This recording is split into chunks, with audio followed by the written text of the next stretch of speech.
కాకినాడ జిల్లాలో YCP MLC తోట త్రిమూర్తులకు చెందిన ఆక్వా చెరువులను ధ్వంసం చేశారు అధికారులు. ప్రభుత్వ భూమిలో చెరువులు తవ్వారన్న ఆరోపణలతో జేసీబీలను తీసుకొచ్చి ఆక్రమణలను తొలగించారు. దీంతో రాజకీయంగా కలకలం రేగింది.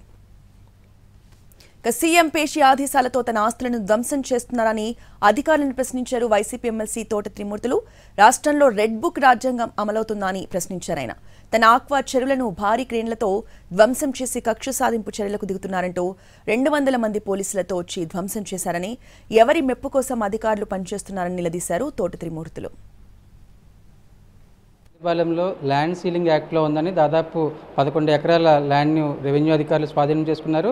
అయితే ఈ ల్యాండ్కి సంబంధించి ప్రస్తుతం తోట త్రిమూర్తులు ఆధీనంలో ఇప్పటివరకు ఉంది, ఎమ్మెల్సీ ఆధీనంలో ఉందని రెవెన్యూ అధికారులు చెప్తున్నారు. ప్రస్తుతం ఈ విషయంపై మనతో మాట్లాడడానికి ఎమ్మెల్సీ ఉన్నారు. సార్, ఏంటి ఈ ల్యాండ్ సీలింగ్ యాక్ట్లో ఉన్న ఈ భూమిని తోట త్రిమూర్తులు ఆక్యుపై చేసుకున్నారని ధ్వంసం చేస్తున్న పరిస్థితి ఏంటి, అసలు ఇష్యూ ఏంటి?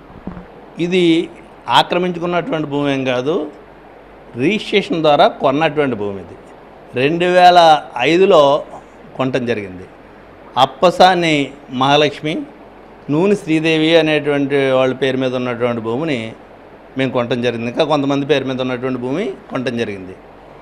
ఇది ఈ సర్వే నెంబర్లు గల భూమి కాజులూరు గ్రామానికి సంబంధించినటువంటి వ్యాసి వెంకట సుబ్బారెడ్డి అని చెప్పేసి ఆయన 76లో ల్యాండ్ సీలింగ్లో అతను డిక్లరేషన్ తీసుకుని సర్ప్లస్ ల్యాండ్ కాదు, ఎక్సెస్ లేదు అనేటువంటిది ఆర్డర్లు కూడా ఉన్నాయి. మొత్తం ఈ భూమి అంతా మీకు ఎక్స్ట్రా ఏమీ లేదనేటువంటిది ల్యాండ్ సీలింగ్ కేసు చేసినటువంటి ట్రిబ్యునల్ ఇచ్చినటువంటి ఆర్డరు అప్పట్లోని. అంటే 76 అంటే ఈ వేళకి 48 సంవత్సరాలు అయింది. 76 నుంచి తర్వాత కొంతకాలం పోయిన తర్వాత 91లో ఈ భూమిని అప్పసాని మహాలక్ష్మి వగైరాలకే ఈ భూమిని ఆయన అమ్మేయటం జరిగింది. ఈ క్షణం వరకు ఆ భూమి రెవెన్యూ రికార్డులోనే మేము ఉన్నాం, దస్తావేజుల రూపంలో ఉన్నాం. ప్రభుత్వం నుంచి వచ్చినటువంటి కాంపన్సేషన్ కానీ బ్యాంక్ లోన్లు కానీ అన్నీ జరుగుతున్నాయి.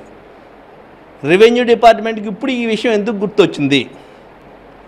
ఈరోజు వరకు లేనటువంటి సమస్యని కావాలని చెప్పేసి దుర్మార్గంగా రాజకీయంగా ఈ విషయాన్ని నన్ను ఇబ్బంది పెట్టడం కోసం చేస్తున్నటువంటి ప్రయత్నం. చట్ట ప్రకారంగా మీరు ఏం చేసుకున్నా పర్లేదు, ఇది ఒక రౌడీల్లాగా ప్రవర్తించటం, 200 మందిని సుమారుని పోలీసులను తీసుకెళ్ళటం, అది తెల్లవారుజామున 4-5 గంటల ప్రాంతంలో వెళ్ళటం, ఇవన్నీ ఏంటి దుర్మార్గమైనటువంటి ఆలోచన.